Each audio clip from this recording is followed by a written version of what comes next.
Akune, everyone, welcome. Please continue to introduce yourself in the chat, and we will hear our formal welcomes and gratitudes from Eliz and Anita.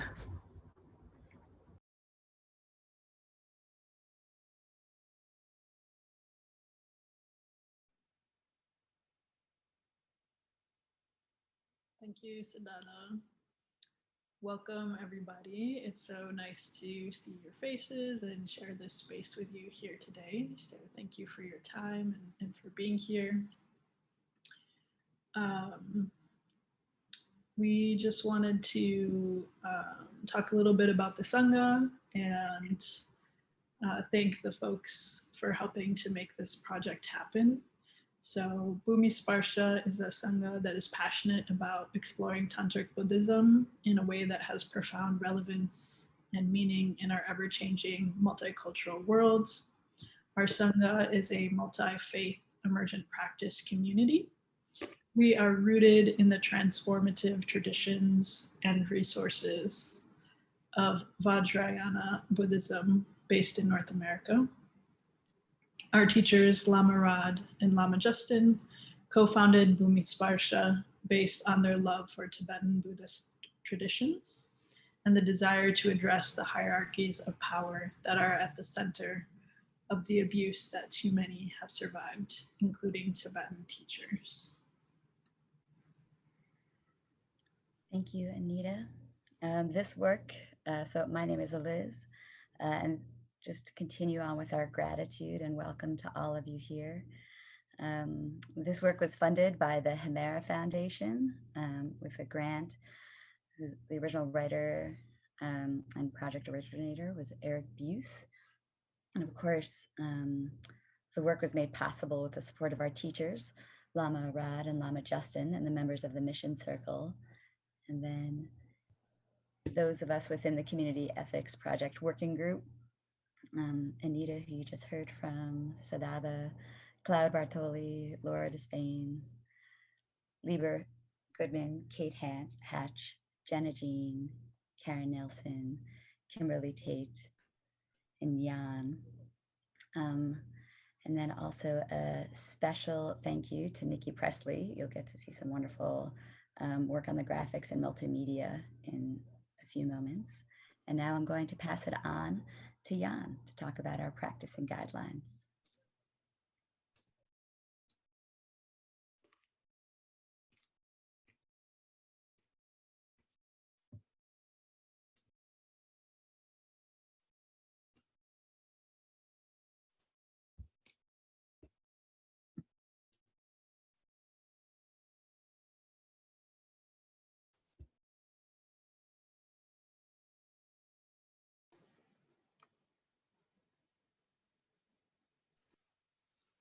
As a way to support Jan as he comes on camera, what I'll do is I will ask Alex to post our practice guidelines in the chat, and Jan, um, you can help frame this part of the practice.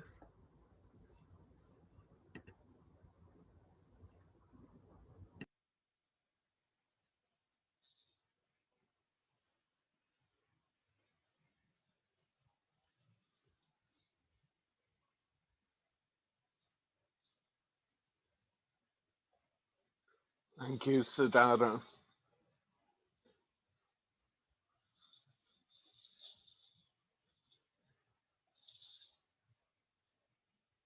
Many of you will be familiar with these practice guidelines. Many of you will not. But I'm asking on behalf of our working group that those of you who think you're familiar with these practice guidelines, as well as those who are new to them, look at them in perhaps a different way than you have in the past, or that you would be inclined to in first reading material like this. because you'll hear today the phrase doing ethics. And it sounds like an interesting, attention catching phrase, which might or might not mean anything. These guidelines are a perfect example, simple, nitty gritty, direct, and profoundly useful of what doing ethics means, particularly for us as the Bumasparsha community. We ask ourselves to consider these guidelines before we speak, when we speak, after we've spoken. They're a way to communicate with each other that we hope will minimize harm, nip harm in the bud when it looks like it may be about to occur, or heal harm quickly before it has a chance to grow. So these are how we do ethics when we communicate with each other about anything in this community. Confidentiality. What is said here stays here. Feel free to take the wisdom, but leave the personal details. Take space, share space. Share the speaking time and allow for silence. Don't talk or interrupt each other. Be aware, be considerate. Leave room for those who've not had the chance to speak, and center the speech of those who were too often silenced in the society we live in. Practice mindful active listening. Listen carefully and engage both internally and externally with what you hear. And leave a space of silence in which what is said can resonate. Practice self-focus. Speak about your own experience. We speak about our own experiences using I statements and refrain from speaking for others.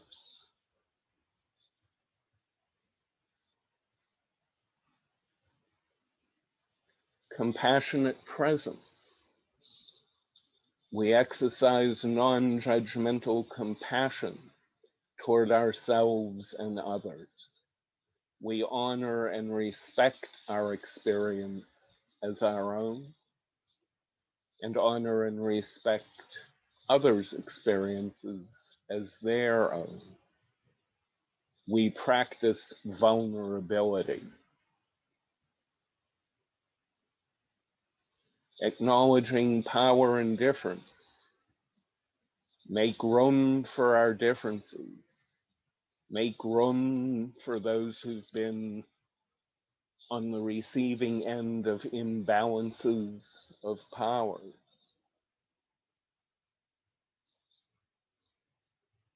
Try to be open, try to be careful, try to be curious, and actively engage to make this both a safe and rich environment. spiritually, politically, socially, environmentally, economically, historically. Take responsibility for yourself. Tend to yourself. Find the appropriate places to ask for what you need, if you need to ask for it, and find the appropriate places where you can simply take a step back or a step forward as your needs dictate without interfering with the safety and centrality of others who may be at the center of the conversation at the time.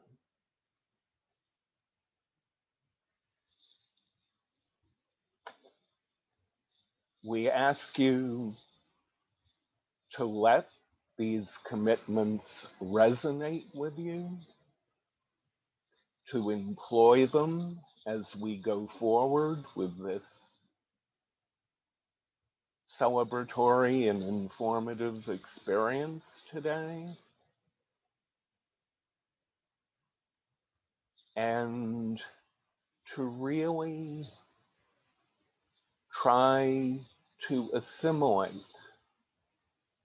that how we interact in our public spaces at the most micro level is one of the most important, powerful, and profound ways that we do ethics. Thank you for your time and consideration.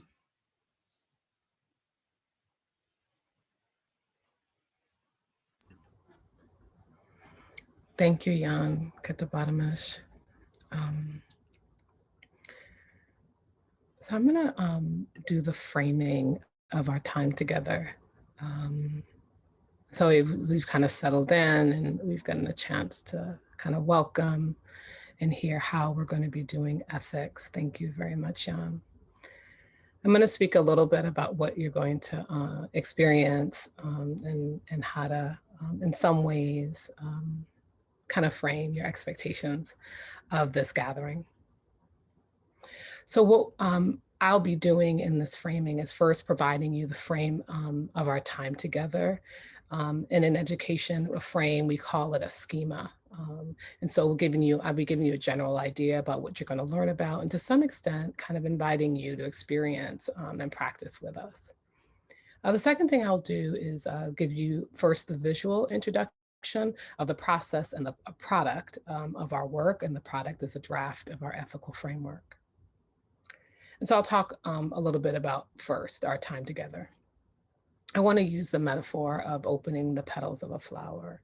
And so if we think about our time together as a kind of gentle opening of the petals of the flower, both the process of our research as a working group, as well as understanding the components of our ethical framework, you'll be getting a kind of iterative introduction.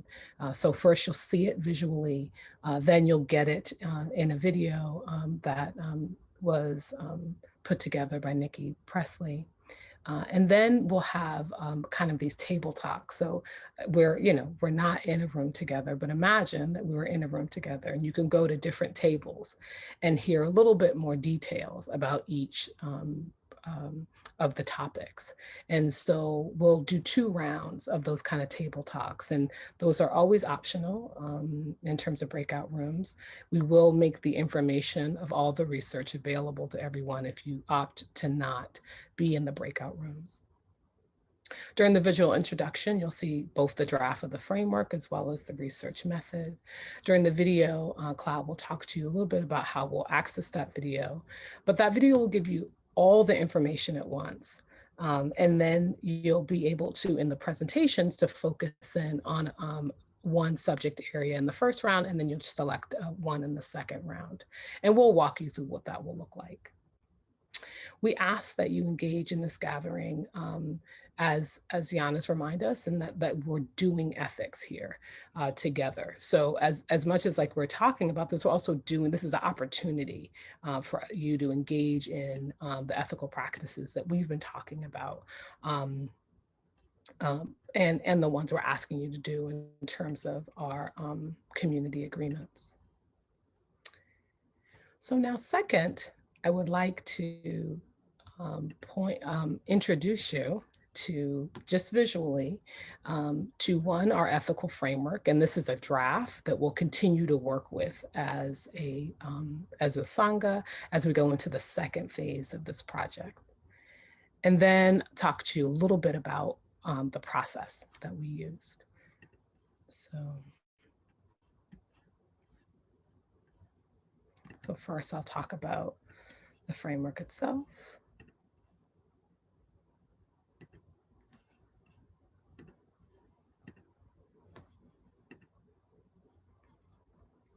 So this here is our ethical framework.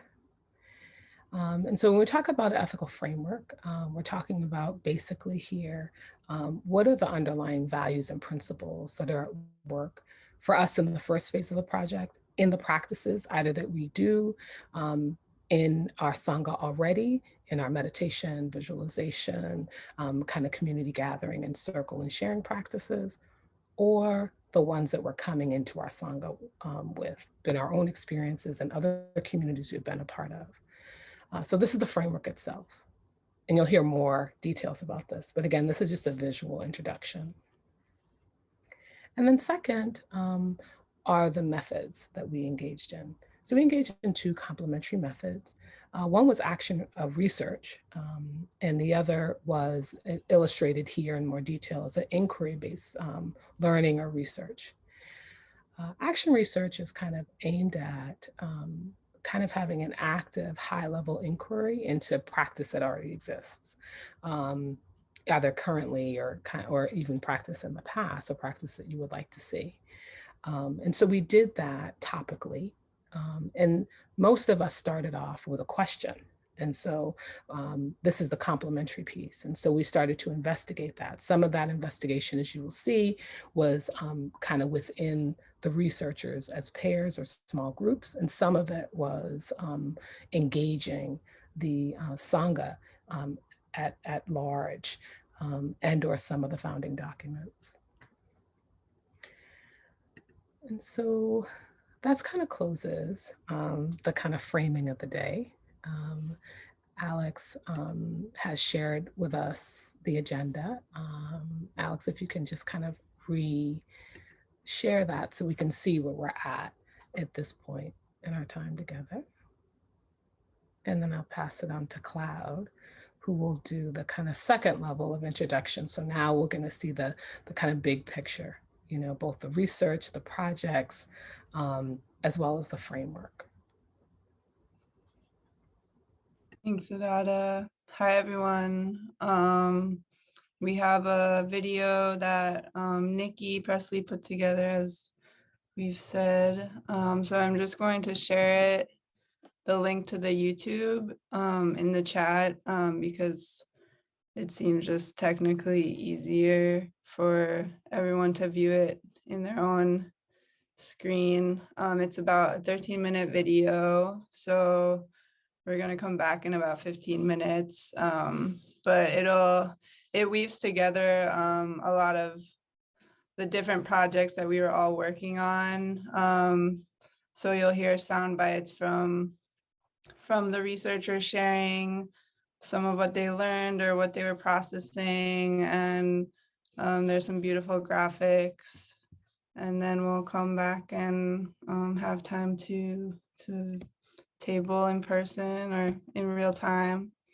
So yeah, we'll come back at 10 after the hour, wherever you are.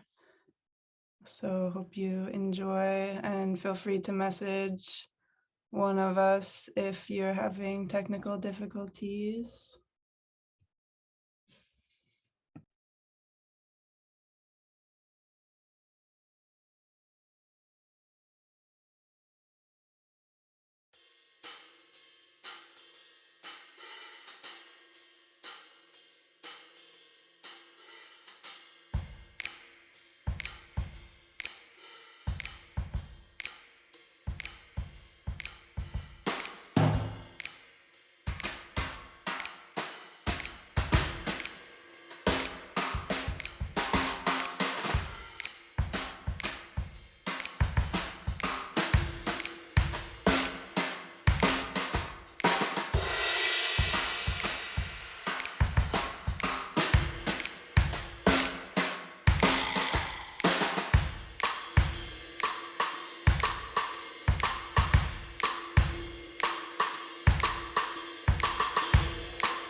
things that I've been learning in terms of ethics.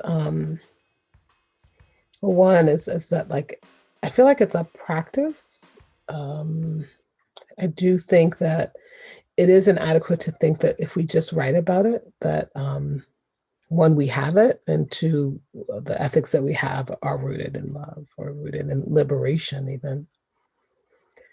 And I guess that is also to say that I feel like ethics. I'm also learning the ways in which that there are ethics that can be rooted in different things, and they're not always necessarily things that are about ending suffering, which is like, or disrupting suffering even, and so I guess I'm also learning in terms of our Sangha, like I think that there are, although it's like, it's not written, like there are practiced ethics that have, that are at the core of the practices and the ways in which we've converged as a community and emerged as a community, that are there, that are worth naming and clarifying and revising as we learn about ourselves and each other, and practice together more, both the formal practices, the sitting practices, the meditation practices, the practices of just being in community.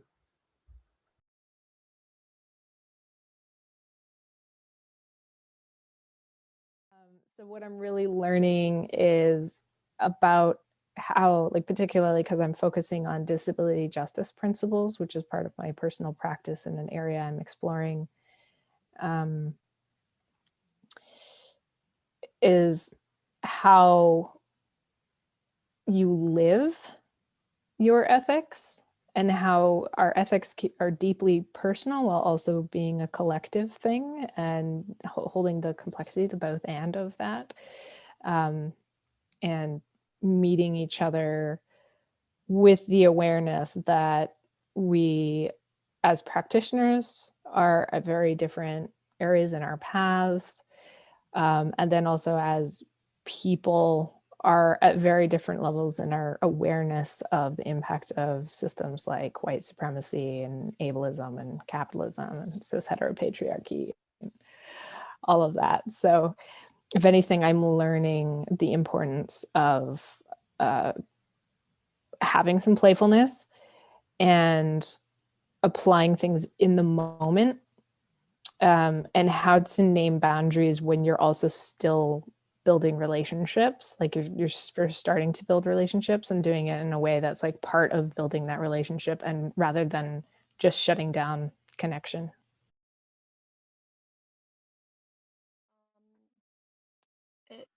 In the last year of organizing BIPOC space, there has been, I've witnessed, and I feel from within myself, such a desire to create the container, hold the container with such care and integrity.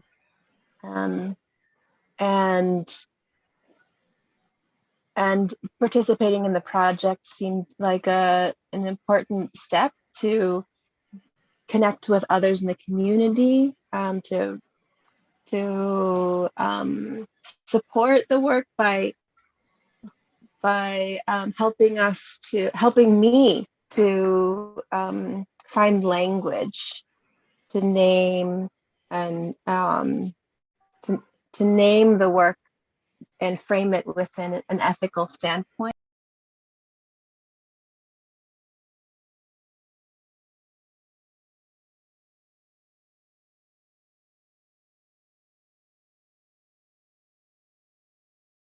I got involved in the Bhumi Sparsha Community Ethics Project because I love the work of developing in community ways of being with each other. And so I think of ethics and values of just kind of the conversations of how we can be with each other in a way that's life-giving, right? So how can we, have guides to move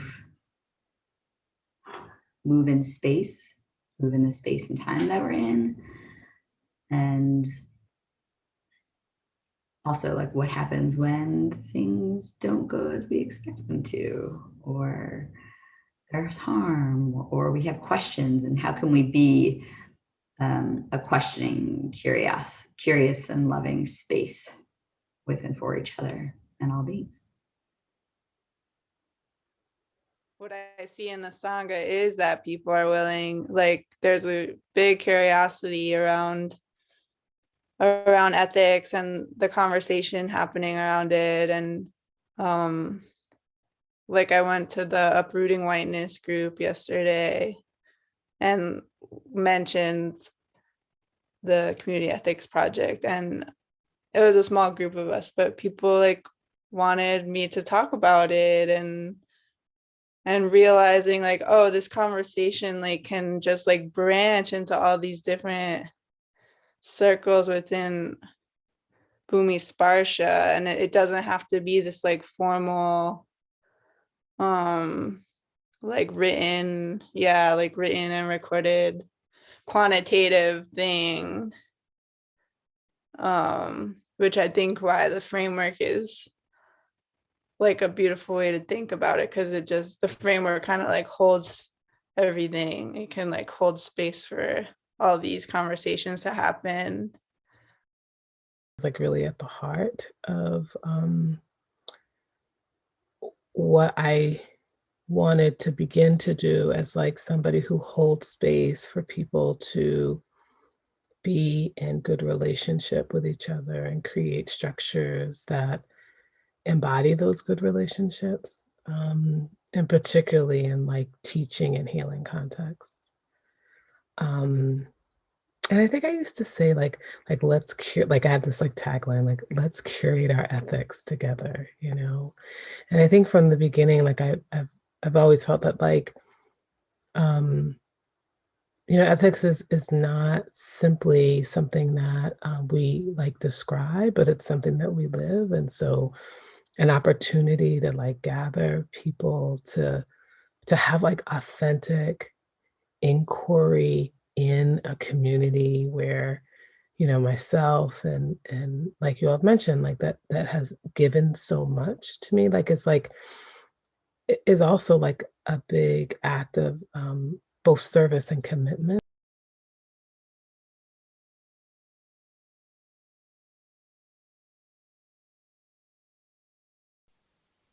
I feel like this process has helped me to understand things about ethics that I haven't really explored, because of the ethical frameworks I've run into, you know, from the Ten Commandments in Christianity to,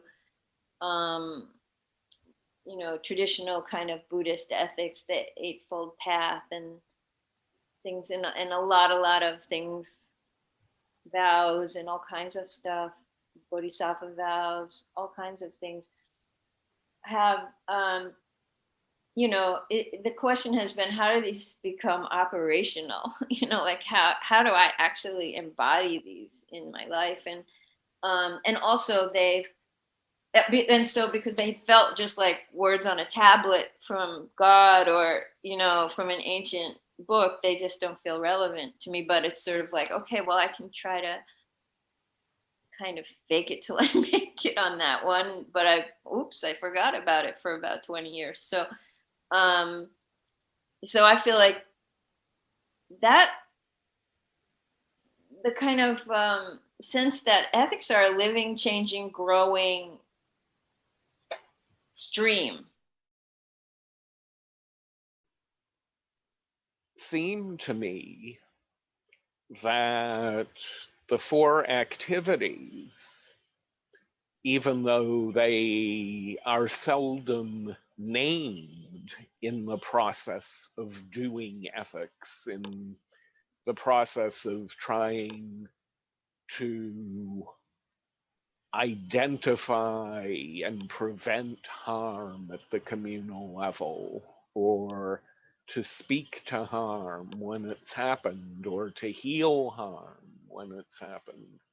Although we don't often talk about pacification, magnetism, enrichment, or destruction in what at least in the West, has become formal ethical discourse, that they're very much a part of the reality of ethics as something we do rather than something that we talk about and theorize and philosophize about.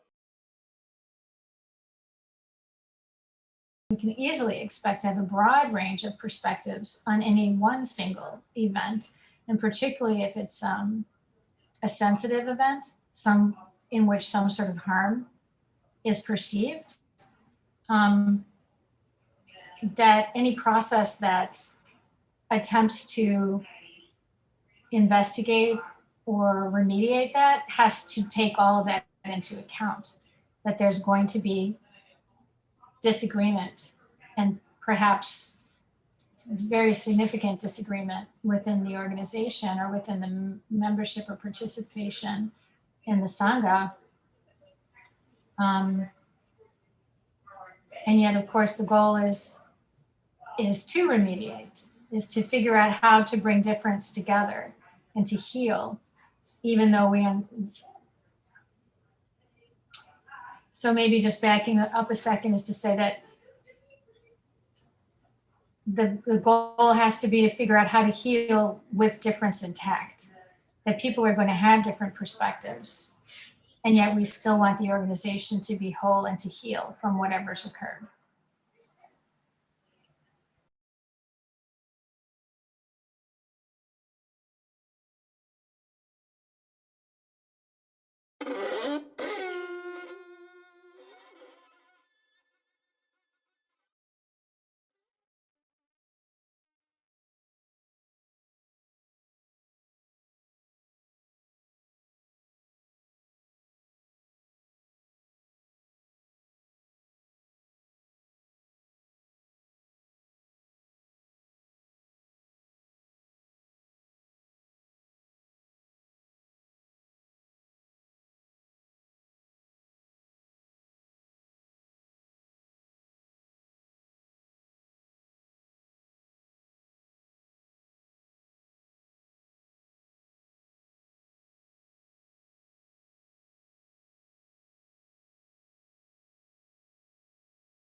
Hi, everyone. If you're not here, feel free to come back to the Zoom page, and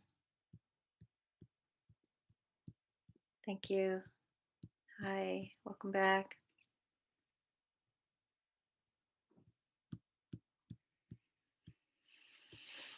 Yeah, great. So we're going to continue along with our agenda here. So for now, the researchers will introduce ourselves with a short comment about our work. And actually, I'm going to start. My name is Karen. I use she, her pronouns, and I'm calling in from Coast Salish lands in the Pacific Northwest of the United States. And I collaborated with Jan on the project titled Connecting to Bhumi Sparsha's Visionary Document, Our Lama's Teachings and Other Buddhist Traditions. So I think my biggest learning has been about the process of working with others and putting our hearts and minds together around what we value. I believe I've gained some traction between what seemed seem like impossible values and actual embodied living and choice making. And it's been super helpful to play with movement and be in the disruption of rigid thinking about things. And I'm going to pass it to Kimberly, if you're accessible, and if I know you shared your intro in the chat because you're driving with your child in a storm, but and I think we can move on to Cloud, if you're ready, Cloud. Thank you. Sure thing. Thanks, Karen. I'm Cloud. I use they, them pronouns. I'm on Kalapuya native land. And I feel like this project, like I was part of the ethical framework project part with Sadada and Eliz, and I wanted to start there just so that I actually could ground in a better understanding of what ethics is and what an ethical framework is. So really appreciated being in that space with them both. And before I could, you know, have conversations or dialogue with other circles in Bhumi Sparsha. Just I still am feel like there's a lot to understand and put into practice, but now that we're on sort of like this later part of the project, feeling a lot more sure, and like I have more of the language and tools to practice the ethics with the Sangha. So yeah, really just grateful to be in the beginnings of this dialogue with everybody. And I'm gonna pass it on to Kate. Thank you, Cloud. I'm Kate, no preference on pronouns. I am I pay rent to the Duwamish Nation here in the Coast Salish territories in what is currently known as Seattle. And my exploration, so I personally have an ongoing practice of integrating the principles of disability justice as laid out by Sins Invalid into my own practice. And I used my participation in this project as a way to invite others to do their own integrating and exploration of the principles of disability justice and how they align in many, many ways with our Dharma practice and lots of Buddhist teachings. And in hosting some informal gatherings, what was really lovely and came out of it was this just really heart-opening experience of centering access needs and the fact that we all have bodies and we all have access needs, and how we can, as a community, explore centering that in any gathering and any offering that we have. And as an ongoing part of this, already organizing with some wonderful people who came to those discussion groups and who also supported me in leading on this around making sort of a discussion series. So that is in the works, and next steps kind of is hopefully to have a discussion series starting in August, ongoing probably till the end of the year, where we can really as a community in depth explore each principle and share our own practice and understanding of how it aligns with what we are doing as practitioners and walking the path of liberation. And I am going to pass to Laura. Thank you, Kate. I'm Laura, she, her, on unceded Potawatomi land in what we commonly refer to as Northern Illinois. So the project that I did was called Ethics in Action, Power and Leadership. And I undertook that project for very personal reasons, in that it was sort of an in-depth review of ethical harms that occurred in an international spiritual community that I was participating in actively 10 years ago. and how those significant harms were perceived both at the time and how then they would be perceived and how they resonated 10 years later. So part of what I learned was how the membership in a Sangha can actually conflate charisma and the accumulation or concentration of authority in a charismatic figure with real leadership and leadership principles, and how lack of systems in a Sangha, in any organization, for addressing harm, both real, objectively real, and perceived, can lead to further complicated harm, both to individuals and to the organization itself. Just resonating with what I said in the soundbite on the video is that the goal has to be to heal with difference intact, so that when a harm occurs, all our differences are highlighted and it sends us off in whatever the trajectory of our original inclination was. So this perception that frequently arises when a significant harm has occurred that we somehow have to pull together may be accurate, but we also have to recognize that somehow we've all also arrived way out here. So thank you to all my CEP co-participants, and I'd like to pass to Anita. Thank you, Laura. My name is Anita. I use they and she pronouns. Currently calling in from Lenape-Hoking and Brooklyn, New York. And my project is very emergent in the sense that I've been participating in the BIPOC affinity spaces here and there, and thinking about a little bit about our unique needs in those spaces, as well as some of the issues that we've had coming up and challenges that we've had coming up. And what I wanted to do was kind of tie together my work as someone who is trained in restorative and restorative justice, and doing work with young people to kind of gather resources and skills that we could really use in Sangha to be able to be in right relation with each other.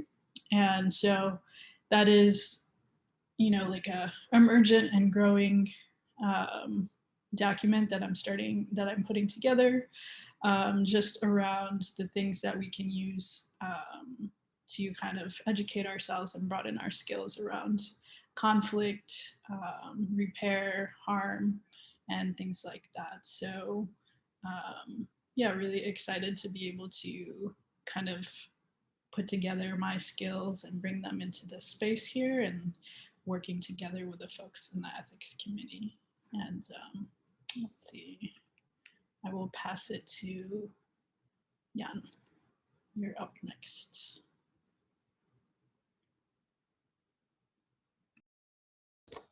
You're muted, Nian.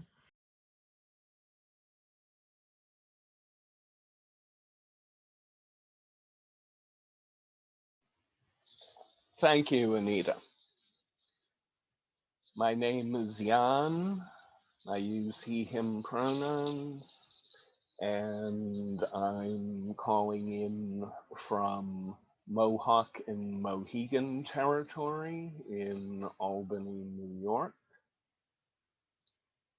I've worked with Karen on exploring Bumisparta's visionary documents and Vajrayana traditional texts, liturgies, and practices, and trying to find images, words, actions that would use both the very early teachings that Lama Rod and Lama Justin gave as Bumis Parsha was getting off the ground, and classical Vajrayana text practice and liturgy to throw some new light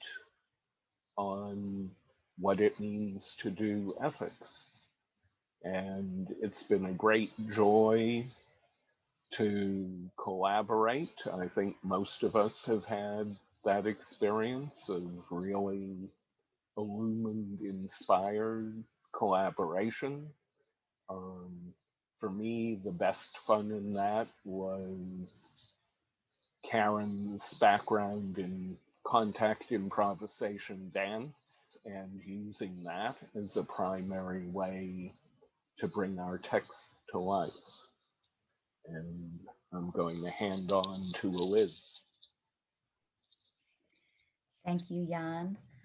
My name is Eliz, she, they pronouns. I'm calling in from the Mashpee Wampanoag lands in eastern Massachusetts.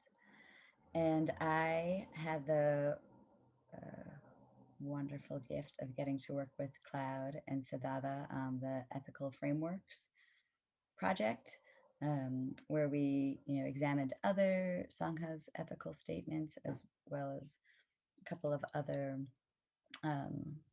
works around transformative justice, particularly Mariam Kaba's work, Fumbling, and Shira Hassan's work around fumbling towards repair, and We Will Not Cancel Us, and then wonderful conversations with our Sangha members about what does ethics mean, and part of the reason for my deep interest in that is because sometimes we get started on something and we're not actually talking from the same space. So kind of like getting clear about what we mean and staying grounded in that. And that when we're doing the work of ethics, it's just always a practice, right? It's always even in learning it, we're practicing ethics and how we are with each other, and the connection and conflict that just comes up, and how do we allow that to be generative and life-giving is something. One of the really wonderful things about doing work around ethics is that there's always an opportunity to engage doing the work.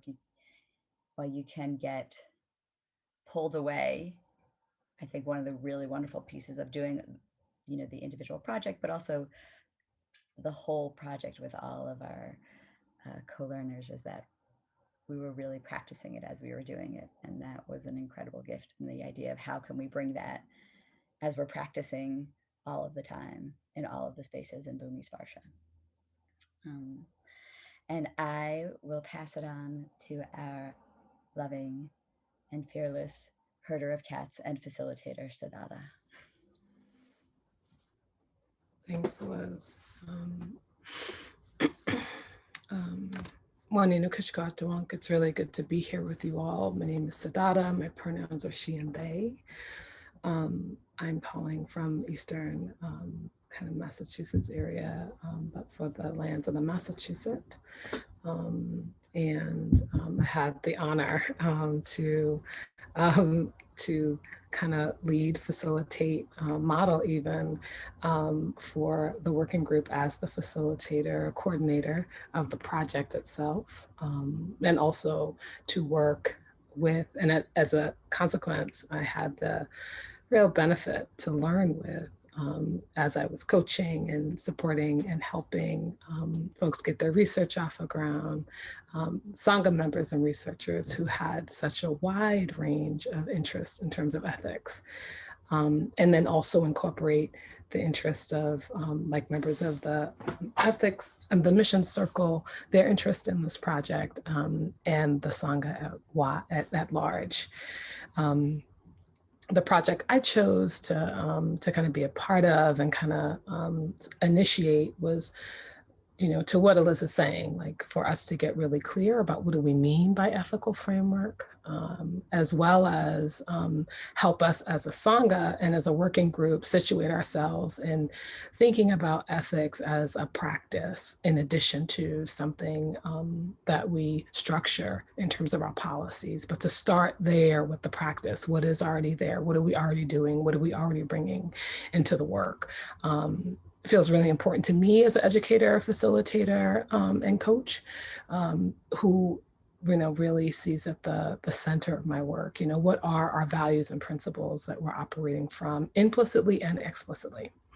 So it was an honor, and I look forward to speaking more about it as we go into the breakout rooms. And I will then pass it on to Lieber.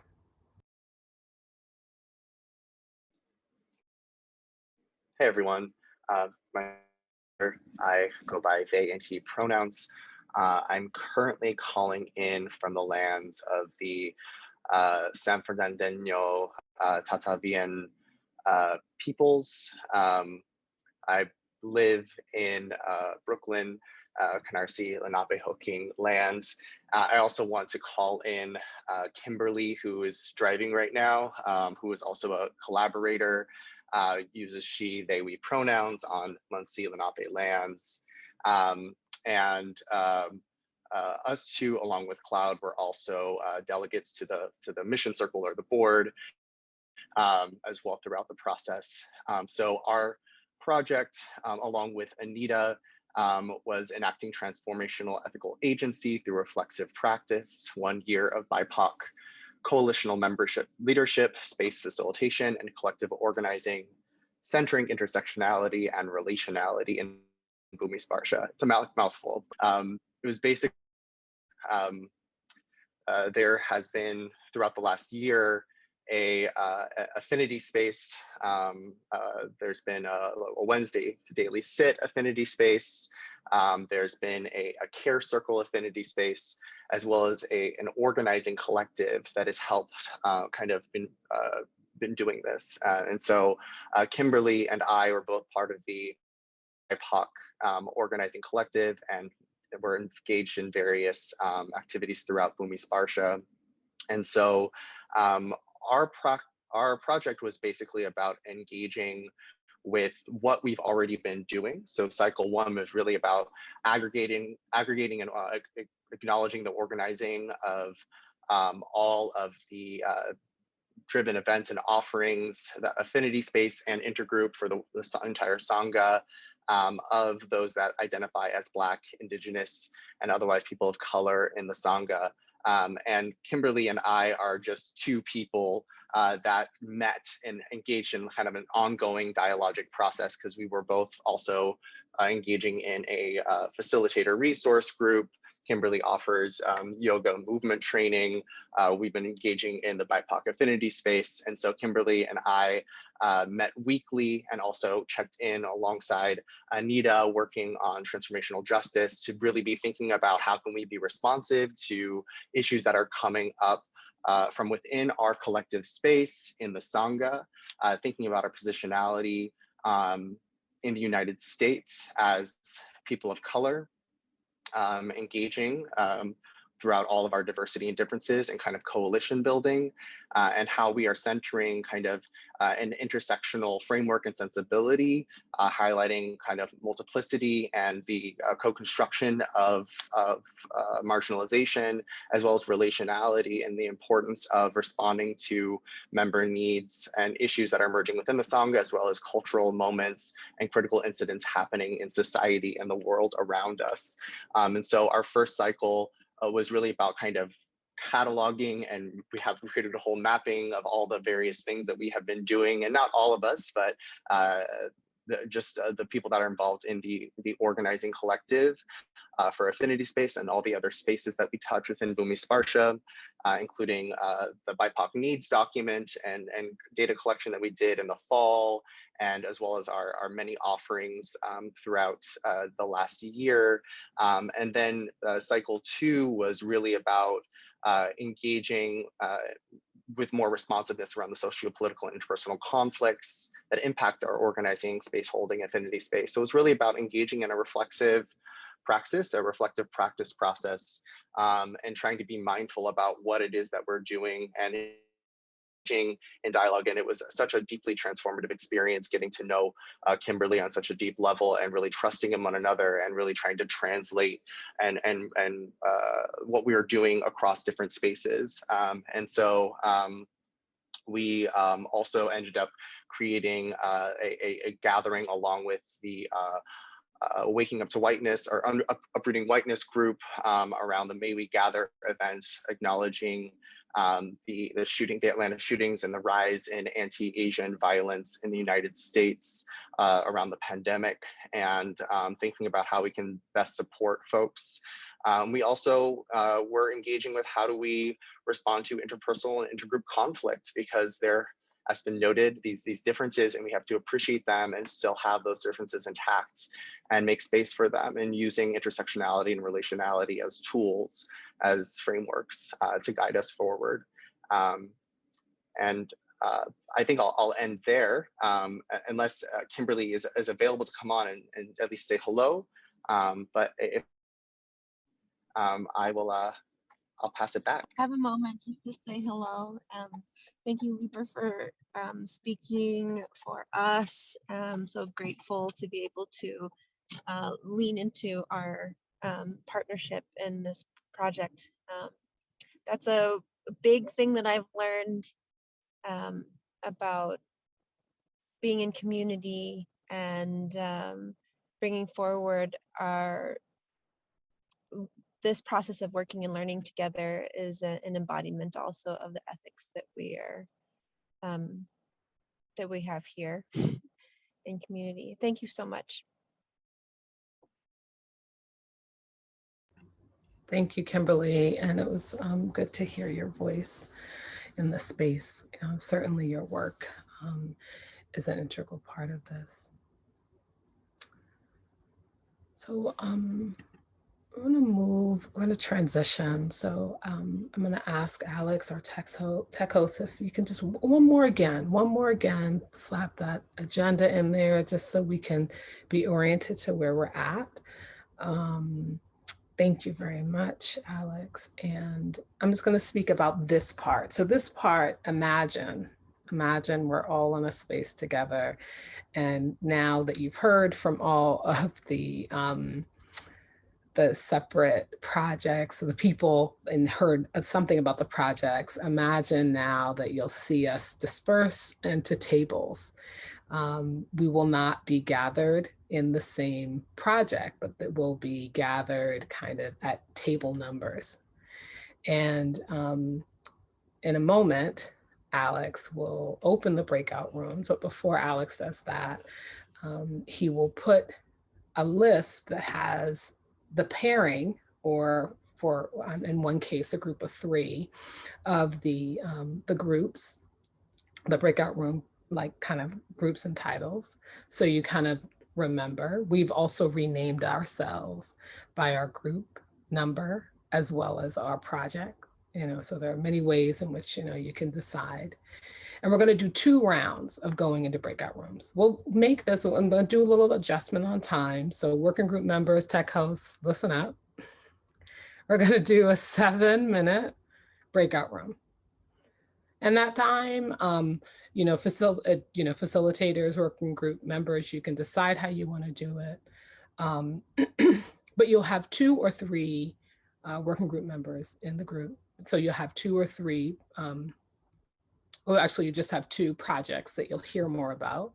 At that time, working group members will talk about whether or not, thank you, Lorna.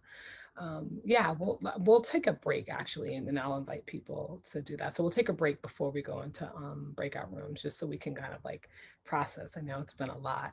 We're like peeling back this flower, and maybe we just want to smell it before we peel back some more.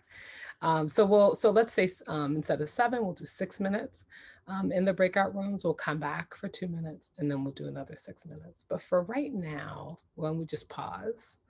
And we'll just take a break for a couple of minutes. So I have 36 minutes past the hour, why don't we come back?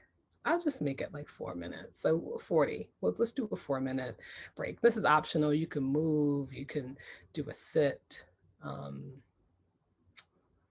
Alex, if you can offer us wherever we're at in the Sweet Honey and the Rock album, you can play us a track. So we will make it a track long break, which will be about 3 or 4 minutes.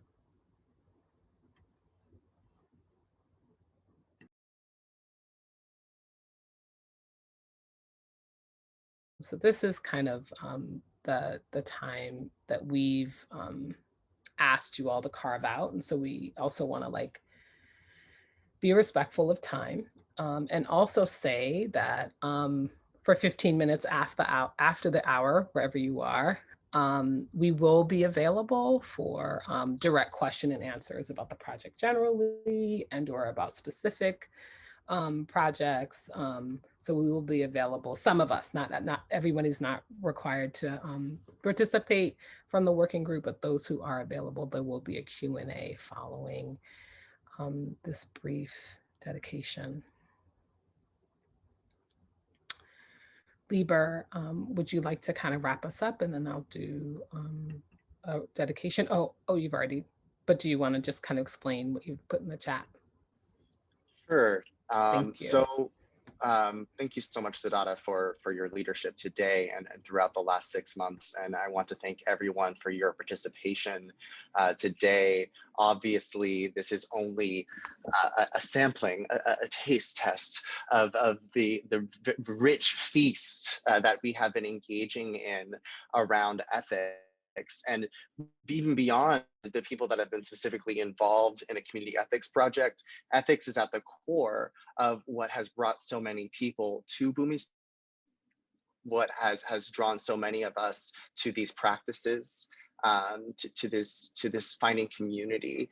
And so we are hoping to continue engaging in community ethics, both in terms of formal ways, as well as engaging the entire Sangha, the leadership, etc., in this reflective practice process, because it's important for all of us to be mindful and reflecting on this.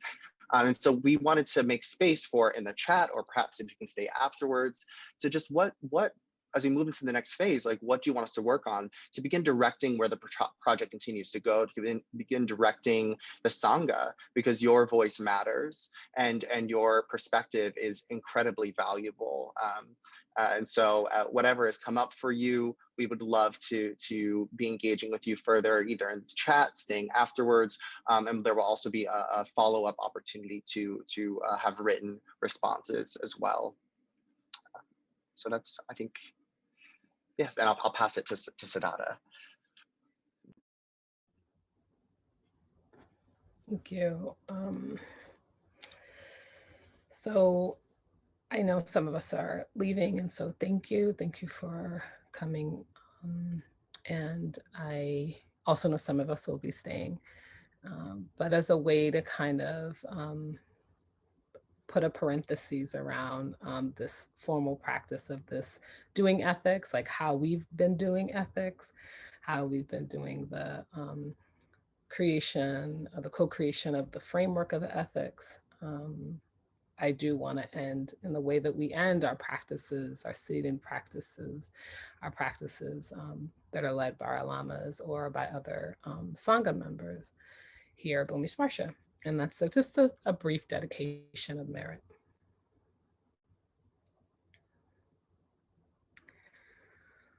So may the good things that have arisen, and by good things, I mean those things that can benefit each of us, those in our households, our sanghas, our communities, all beings, that can benefit their liberation, and that could also benefit the values that contribute to the liberation. May that be shared throughout the space and time, here and beyond. May we, in the words of the Heart Sutra, continue to go beyond so that all beings can be liberated. Thank you.